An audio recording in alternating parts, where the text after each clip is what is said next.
It's been 10 years since Milestone made their first Motogp game as lead developer. How have things shaped up over the last decade, and is Motogp 23 any good? Let's find out, shall we?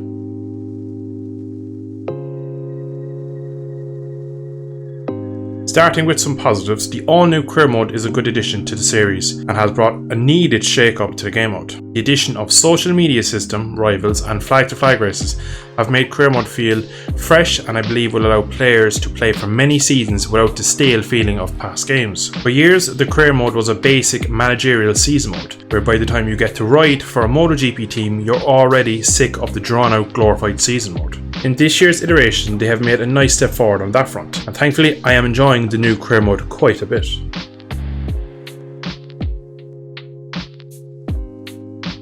With the new addition of Live GP, a ranked online game mode for Motogp 23, this year's title had some nice promise pre-launch. Unfortunately, at launch, Live GP has had a fleet of issues. From disconnects and ranking results not updating, it is safe to say Live GP is not quite there yet.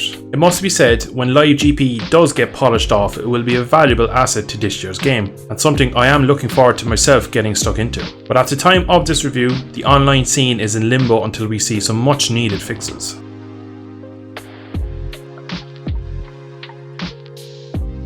With the later release date of this year's game, I thought we might get a new historical mode, but unfortunately not. This is one of Motogp 23's biggest issues, being the fact there is very little content on launch. The full 2023 grid is to be expected as it is the 23 game, but the fact that 75% of the Moto 2 and Moto 3 liveries are broken or wrong on launch is not a great look for Milestone. Zero historic bikes, no Red Bull rookies, no Moto E, and the game at launch really is, frankly, bare bones. There are whispers that there will be a free DLC content, but as of launch week, still just the 2023 bikes.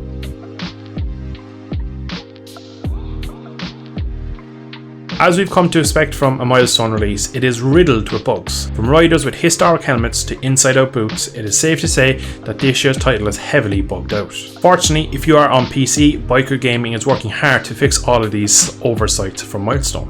Modern games are nearly always shipped at about 90% finished, but even this year Milestone have taken this to another level.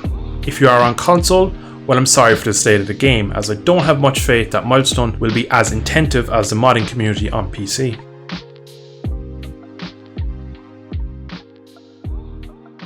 AI stands for Artificial Intelligence. In GP23, they have forgotten the last part. First off, and most worrying in my opinion, they are clearly on a different physics system to the player, which might be surprising to most to hear that this isn't the first time Milestone has done this. The AI is simply put majorly flawed. Zero race IQ, set to predetermined race lines that cause them to go off track, still OP in the corners, and are like a track day novice in heavy braking zones. They also aren't seemingly being affected by tyre wear or weather conditions, becoming prime Valentino in the wet conditions. It leads to constant AI level tweaks, as from track to track there can be up to 20% AI level changes, which kills the immersion. This is probably what I want fixed the most, as it is not fun to race against these virtual idiots.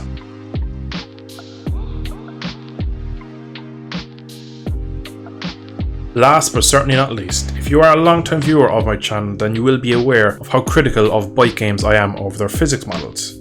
GP23 is a step in the right direction, with the front end being more reliable than 22 and giving enough feel to ride at the limit. But again, this year's game's physics are simply wrong. You do not feel like you are in control of these bikes, as you get the impression you are always one step behind the bikes. The new gyro forces are in theory an improvement, but again not implemented to the game correctly.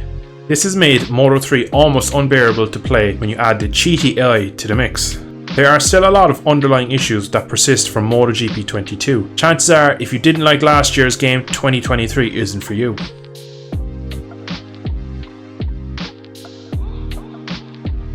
At the end of the day, Milestone have produced yet another arcade bike game trying to incorporate some simulation features.